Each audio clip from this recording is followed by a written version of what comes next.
So hey guys, welcome back in a new video. तो guys, आज से हम स्टार्ट कर रहे हैं अपना थर्ड सेम। ठीक है। तो थर्ड सेम में भी क्या फर्स्ट कर रहे हैं हम स्टार्ट फिजिकल फार्मास्यूटिक्स 1। ठीक है। तो एक एक करके हम सारी वीडियो को स्टार्ट मतलब सारे सब्जेक्ट्स को स्टार्ट कर देंगे। बट शुरू में हम स्टार्ट कर रहे हैं फिजिकल फार्मास्यूटिक्स। ओके। तो जैसा कि फार्मास्यूटिक्स आप नोन है इससे। ठीक है। फर्स्ट सेम में आप पढ़ के आ चुके हैं फार्मास्यूटिक्स। वहाँ पर आपने जनरली डोजेज फॉर्म्स के बारे में पढ़ा, emulsion, suspension and semi solid doses form, इसके बारे में पढ़ा है। ठीक है। तो अब हम इसमें ही कुछ फिजिकल पैरामीटर्स देखेंगे डोजेज फॉर्म के ही रेस्पेक्ट में। हम कुछ ये फिजिकल फार्मास्यूटिक्स फर्स्ट में हम इसके ही रेस्पेक्ट में, डोजेज फॉर्म के रेस्पेक्ट में कुछ फिजिकल पैरामीटर्स देखेंगे। ठीक है। तो उसी को इसीलिए हमने कह दिया इसको फिजिकल फार्मास्यूटिक्स। ठीक है। अब मैंने आपको इंट्रोडक्शन वाली वीडियो में पूरी यूनिट का मतलब पूरा बता दिया क्या पढ़ना है हमको, कैसे पढ़ना है, कौन सी यूनिट में क्या पढ़ना है। ठीक है। अगर वो वीडियो नहीं देखे तो अभी जाके चेक कर लेना, डिस्क्रिप्शन में लिंक है उसका। तो हम स्टार्ट करते हैं फिजिकल फार्मास्यूटिक्स की यूनिट नंबर 1। तो गाइज, इसमें सेमेस्टर में टाइम इनफ है हमारे लिए, तो हम एक एक करके सारे सब्जेक्ट्स को ख़त्म कर देंगे। हम सिलेबस के अकॉर्डिंग चलेंगे। ठीक है। सो गाइज, हम स्टार्ट करते हैं अपनी यूनिट नंबर 1 को। तो यूनिट 1 का नेम है हमारा सॉल्युबिलिटी ऑफ ड्रग्स। तो पहले हम समझ लेते हैं सॉल्युबिलिटी, आखिर ये सॉल्युबिलिटी है क्या, क्योंकि चैप्टर का नेम है यार। तो हम पहले समझ लेते हैं सॉल्युबिलिटी ऑफ ड्रग क्या है। तो पहले हम टर्म समझते हैं आखिर ये सॉल्युबिलिटी है क्या। तो solubility may be defined as the maximum concentration of a solute that may be completely dissolve in a given solvent at a given temperature and pressure. हम इस लाइन का मीनिंग समझते हैं, प्रैक्टिकली समझ आता हूँ। ठीक है। तो मान लीजिए ये कोई हमको बीकर दिया हुआ है। तो बीकर में हमको गिवन सॉल्वेंट लिखा है ना, तो उसमें हमें कोई सॉल्वेंट दिया हुआ है, मान लीजिए वाटर है। वाटर की अमाउंट है हमारी 100 ml। तो 100 ml हमको किसी ने बताया है, मतलब प्रैक्टिकली ऐसे समझ लीजिए जर्नल के लिए कि 100 ml में मान लीजिए बस 45 ग्राम ही कोई सॉल्यूट, चीनी मान लीजिए एकदम शुगर, 45 ग्राम ही शुगर इसमें डिजॉल्व हो सकता है। इससे अधिक हमने कर दिया ना तो वो डिजॉल्व नहीं होगा। तो जो 45 ग्राम इसमें हम सॉल्यूट डालेंगे वो तो उसके लिए तो सॉल्यूशन बन जाएगा। बट 45 ग्राम से हमने 1 ग्राम भी ज़्यादा कर दिया तो वो डिजॉल्व नहीं होगा। ठीक है। तो 45 ग्राम ही मैक्सिमम कंसंट्रेशन ऑफ सॉल्यूट हो जाएगी कि एक सॉल्वेंट में। ओके। तो 45 ग्राम ही मैक्सिमम कंसंट्रेशन ऑफ सॉल्यूट है, इसको ही हम सॉल्युबिलिटी कह देते हैं। ओके। तो सॉल्युबिलिटी में भी डिफाइंड है, यानी कि हम इसको कह सकते हैं maximum concentration of solute, solute की अधिकतम मात्रा, अधिकतम concentration that may be completely dissolve, जो कि कम्प्लीटली डिजॉल्व हो जाए किसी भी गिवन सॉल्वेंट में। ओके। एंड गिवन टेम्परेचर और प्रेशर, किसी भी एक कांस्टेंट टेम्परेचर और कांस्टेंट प्रेशर पे। आई होप आपके समझ में आ गया होगा। अब देख लेते हैं solubility is affected by physical and chemical properties of solute and solvent, pH, temperature, particle size and pressure. जो हमारी सॉल्युबिलिटी होती है वो उसके वो अफेक्ट हो सकती है फिजिकल एंड केमिकल प्रॉपर्टीज के रेस्पेक्ट में। ठीक है। किसके? Physical and chemical properties, solute की एंड सॉल्वेंट की, जैसे पीएच हो गया, टेम्परेचर हो गया, पार्टिकल साइज ऑफ सॉल्यूट हो गया, प्रेशर हो गया वहाँ का। ठीक है। तो ये जनरली हम सॉल्युबिलिटी हमने समझ लिया कि आखिर ये सॉल्युबिलिटी है क्या। तो अब समझते हैं, आखिर हम सॉल्युबिलिटी पढ़ रहे हैं तो हम समझते हैं सॉल्युबिलिटी ये फार्मेसी में इसका क्या नीड है, हम इसको पढ़ क्यों रहे हैं आखिर फार्मेसी में। ओके। तो फर्स्ट इसका रोल आ जाता है टू अंडरस्टैंड ड्रग डिसोल्यूशन। मतलब ड्रग डिसोल्यूशन का मतलब क्या है? जब भी हम कोई ड्रग लेते हैं तो वो हमारे स्टोमक में जाके डिसॉल्व ही तो हो रही है।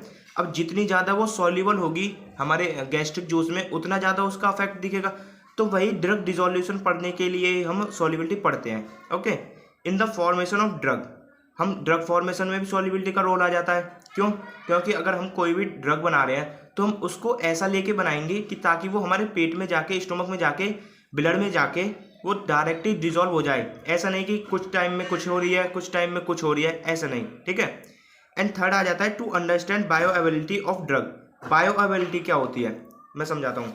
बायो अवेलेबिलिटी तो ये एक ऐसा टर्म है, मतलब जैसे हम कोई ड्रग ले रहे हैं, जब आधी जैसे मान लीजिए 100 mg की हमने गोली ली तो इसकी आधी अमाउंट 50 mg हमारे ब्लड में जाके डिजॉल्व हो चुकी है, तो उसको ही हम बायो अवेलेबिलिटी कहते हैं। ओके। तो बायो अवेलेबिलिटी पढ़ने के लिए भी हम सॉल्युबिलिटी कंसेप्ट को समझते हैं। ओके। तो हमने समझ लिया सॉल्युबिलिटी ऑफ ड्रग, यानी कि सॉल्युबिलिटी टर्म क्या है। अब हमारा नेक्स्ट टॉपिक आ जाता है सॉल्युबिलिटी एक्सप्रेशंस। ठीक है। Solubility expression. सॉल्युबिलिटी एक्सप्रेशन क्या है? These are various method by which solubility is expressed, जिसके माध्यम से हम सॉल्युबिलिटी को एक्सप्रेस कर सकते हैं, वो हमारी सॉल्युबिलिटी एक्सप्रेशन कहलाती हैं। जैसे molarity, normality, molality, mole fraction, parts per million, percent by W, percent by V, percent by W. तो गाइज ये आपने, आई होप आपने पढ़े होंगे 10th 12th B pharm first semester second semester सब में पढ़े हैं ये। ओके, तो मुझे नहीं लगता ये पढ़ाने की जरूरत है। अगर फिर भी आपको नीड होगी आप मुझको बता देना, मैं आपको समझा दूंगा एक बार, ठीक है। हम देखते हैं अपना एक छोटा सा टॉपिक है, बट वो बहुत ही ज़्यादा इंपॉर्टेंट है, पेपर में हर बार आ ही जाता है 2 मार्क्स में, ठीक है। सिलेबस में नहीं है पर हमको पढ़ना पड़ता है।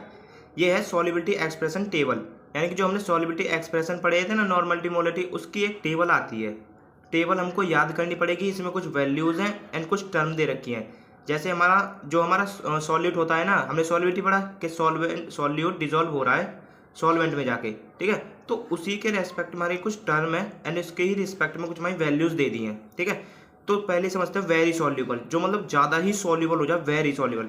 क्या? Less than 1 part. वैल्यूज़ आप ध्यान रखना, टर्म आप ध्यान रखना, बस ज़्यादा समझाने की इसमें वो नहीं है। फ्रीली सॉल्यूबल है, इसकी वैल्यू 1 to 10, ये सॉल्यूट की वैल्यू है, ठीक है। ध्यान रखना, ये सारी सॉल्यूट की वैल्यूज़ हैं। सॉल्यूबल में 10 to 30, स्पारेंजिली सॉल्यूबल में 30 to 100, स्लाइटली सॉल्यूबल में 100 से 1000 एंड वेरी स्लाइटली सॉल्यूबल में 1000 से 10000 एंड जो इनसॉल्यूबल होगा उसमें मोर देन 10000 पार्ट होंगे हमारे सॉल्यूट के। अब ठीक है, हम अपना नेक्स्ट टॉपिक सिलेबस के अकॉर्डिंग, हमारा नेक्स्ट टॉपिक है mechanism of solute and solvent interaction. मतलब सॉल्यूट और सॉल्वेंट हमारा जब डिजोल्व होगा किसी भी सॉल्यूशन में, वो इंटरेक्ट कैसे कर रहे हैं, आपस में किस बॉन्ड के द्वारा आपस में जुड़ रहे हैं, तो वही हमको समझना है उसका मैकेनिज्म क्या है सॉल्यूट एंड सॉल्वेंट के इंटरेक्शन का, ठीक है। तो ये जो आपका पैराग्राफ लगा है बहुत ही ईजी है, आपको समझाऊंगा अभी समझ में आ जाएगा। देखिए, when solute is dissolve in a solvent, मतलब जब भी कोई सॉल्यूट डिजोल्व होता है किसी भी सॉल्वेंट में, so few changes takes place, उसमें कुछ चेंजेस होंगे, तो वही so few changes takes place and intramolecular bonding between solute solvent, solute. मतलब देखिए, मैं आपको पहले प्रैक्टिकली समझा देता हूँ, फिर आपको इसके बेस पे समझा दूंगा। मान लीजिए ये हमारा सॉल्यूट का पार्टिकल है, ठीक है, एंड ये हमारे सॉल्वेंट के पार्टिकल है। तो इसके जो बीच में बॉन्डिंग है ना, पहले तो सॉल्यूट के बीच में ही बॉन्डिंग आएगी, वो टूटेगी, ठीक है, वो टूटेगी। एंड जो सॉल्वेंट के बीच जो बॉन्डिंग है वो टूटेगी। अब फिर जब ये इसके कांटेक्ट में आएंगे, मान लीजिए एक पार्टिकल सॉल्यूट का इधर आया एंड एक सॉल्वेंट का पार्टिकल इधर आया, तो ये जब आपस में इंटरेक्शन करेंगे कुछ न्यू बॉन्ड फॉर्म हो जाएंगे हमारे, ठीक है। इनके बीच सॉल्यूट का बॉन्ड टूटेगा, सॉल्वेंट का बॉन्ड टूटेगा।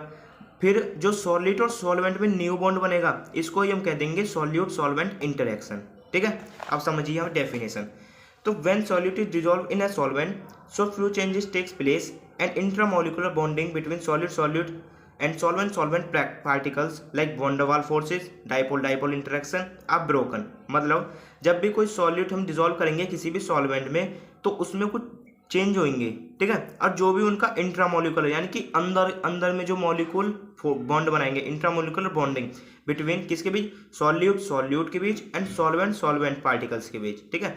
अभी सॉल्यूट आपस में बना रहे हैं, सॉल्वेंट आपस में बना रहे हैं, कौन से फोर्स लगा रहे हैं वो, like van der Waals forces, dipole interaction, ये 2 बॉन्ड्स के नाम है, ठीक है।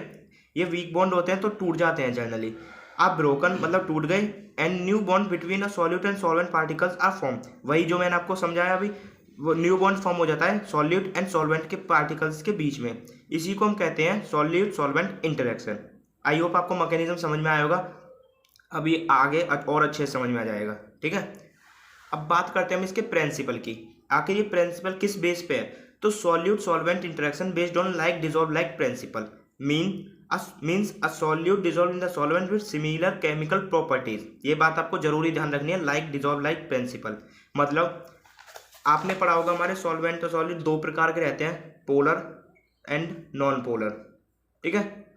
तो जब मान लीजिए कोई दोस्त है आपका, उसकी अगर उसके जो गुण होंगे, प्रॉपर्टीज होंगे, अगर आपसे मिलेंगी तो आप उसके साथ अच्छा बिहेवियर रख सकेंगे एंड उसके साथ लॉन्ग टाइम तक रह सकेंगे।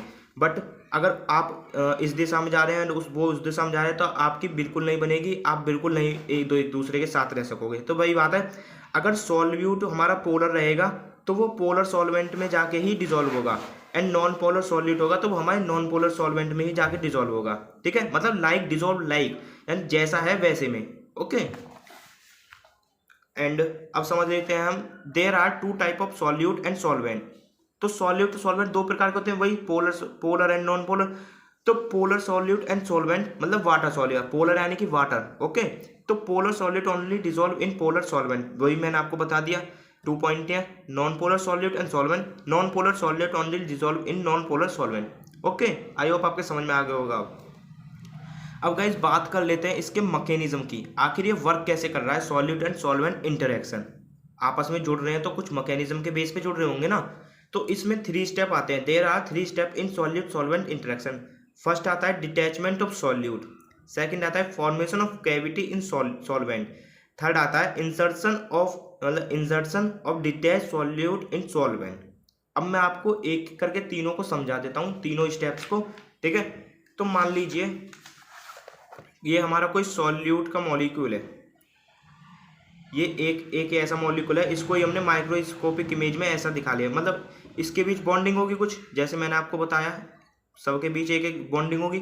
तो इसमें से मान लीजिए कोई डिटैच हो गया है सॉल्यूट के ही उससे पार्टिकल से, कोई मॉलिक्यूल डिटैच हो गया, तो अब ये डिटैच हो गया कैसे लगेगा, अब ये लगेगा ऐसे।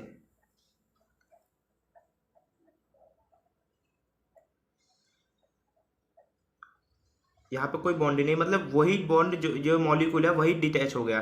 तो अब इसको हम ऐसे प्लस साइन से इंडिकेट करेंगे, क्योंकि ये अलग हो गया, डिटैच मॉलिक्यूल है हमारा, किसका, सॉल्यूट का, ठीक है, ये बात ध्यान रखना, डिटैच मॉलिक्यूल ऑफ सॉल्यूट। अब फर्स्ट स्टेप हो गया हमारा। अब सेकंड स्टेप में बात करेंगे। अब सेकंड जो स्टेप होगा ना, उसमें भी हमारा सॉल्वेंट का ही, मतलब सॉल्वेंट में जो बॉन्ड रहेंगे वो टूट जाएंगे। मतलब जैसे मान लीजिए ये है हमारा सॉल्वेंट है, ये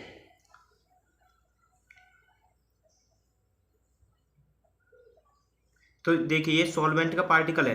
अब इसमें कोई कैविटी फॉर्म होगी, मतलब कैविटी यानी कि खोखलापन, इसके बीच में कोई ऐसा खोखलापन सा आ जाएगा सॉल्वेंट के ही, ताकि वो जो डिटैच मॉलिक्यूल हुआ है ना सॉल्वेंट का, सॉल्यूट का, वो आके इसमें घुस सके एंड एक बॉन्ड फॉर्म कर सके। तो इसमें जो बीच का मॉलिक्यूल हो जाए ना सॉल्वेंट के, ये गायब हो जाएगा और ये सॉल्यूट का मॉलिक्यूल है ये इधर आ जाएगा, यही हमारा थर्ड स्टेप आ जाएगा, ठीक है। अब आप थ्योरी से समझिए, वही आ जाता है डिटैचमेंट ऑफ सॉल्यूट, यानी कि first of all solute molecule detach from the bulk called detach solute molecule and it is further used in solute solvent interaction. यानी कि वही जो मैंने आपको बताया पहले, किसी भी सॉल्यूट बल्क, यानी कि जो एक सॉल्यूट का मास बल्क होगा उससे कोई भी एक मॉलिक्यूल डिटैच हो जाएगा, जैसे मैंने दिखा दिया है आपको, ये यहाँ का जो मॉलिक्यूल था ये वाला, ये डिटैच होकर अलग चला गया है, ठीक है। एंड यही जो आगे फर्दर यूज होगा हमारे सॉल्यूट सॉल्वेंट इंटरेक्शन में। This step is enthalpically unfavourable and entropically, यानी कि इसमें कुछ हमारी फ्री एनर्जी भी चेंज दिखती है, मतलब फ्री एनर्जी भी चेंज होती है इसमें, और एंट्रोपिकली भी होती है हमारी कुछ, ठीक है। डिग्री ऑफ डिसऑर्डरनेस आपने पढ़ाई है बायोकेमिस्ट्री में।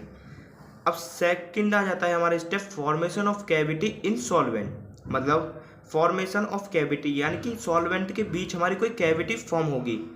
A cavity is formed in the solvent, जैसे मैंने आपको दिखाया हुआ है डायग्राम की सहायता से कि बीच में हमारी कुछ कैविटी फॉर्म हो रही है, वेसेंट साइट यानी कि कोई खोखली जगह, ठीक है। One molecule of solvent get free and created a Besant site, मतलब कोई भी एक मॉलिक्यूल यहाँ से फ्री हो जाएगा एंड एक वेसेंट साइट क्रिएट कर देगा। The Besant site further help in solute solvent interaction in last step. अब यही जो हमारी वेसेंट साइट क्रिएट हुई है ना यहाँ पे, यही हमारी सॉल्यूट सॉल्वेंट इंटरेक्शन में हमें हेल्प करेगी लास्ट स्टेप में, ठीक है। अब हमारा लास्ट स्टेप आ जाता है third step, insertion of detach solute, यानी कि in last step detach molecule of solute inserted in solvent and a bond is formed between solute and solvent. This step is entropically favorable, यानी कि देखिए ये तो अगर हमारा सॉल्वेंट जो ऊपर बना था ना, ये वाला सॉल्वेंट, ये सॉल्वेंट का मॉलिक्यूल आ गया यहाँ पे, एंड ये जो सॉल्यूट हमारा जो ऊपर सॉल्यूट का डिटैच मॉलिक्यूल हुआ था वह आ गया यहाँ पे। तो अब ये ही हमारा यहाँ पे जाके कैविटी में इंसर्ट हो जाएगा, एंड ये जो इंसर्ट हो गया चारों तरफ से बॉन्डिंग बन गई, सॉल्वेंट की मॉलिक्यूल बाहर आ गई, सॉल्यूट अंदर आ गया। तो यही हमारा जो फिनोमिना है इसी को हम कहते हैं solute solvent interaction. Solvent with embedded solute molecule, मतलब सॉल्वेंट ने एम्बेडेड घुसा लिया है अपने अंदर सॉल्यूट मॉलिक्यूल को, ठीक है। तो आई होप आपको मैकेनिज्म बिल्कुल अच्छे से समझ आ गया होगा, ठीक है। तो आज की वीडियो में हमने 3-4 टॉपिक समझ लिए हैं। आई होप आपको वीडियो अच्छी लगी होगी, एंड आगे भी हम फर्दर कंटिन्यू करते रहेंगे लेक्चर्स को। प्लीज़ थोड़ा सपोर्ट करें and subscribe the channel, share जरूर करना अपने फ्रेंड्स के साथ। ओके, तब तक के लिए गुड बाय, टेक केयर।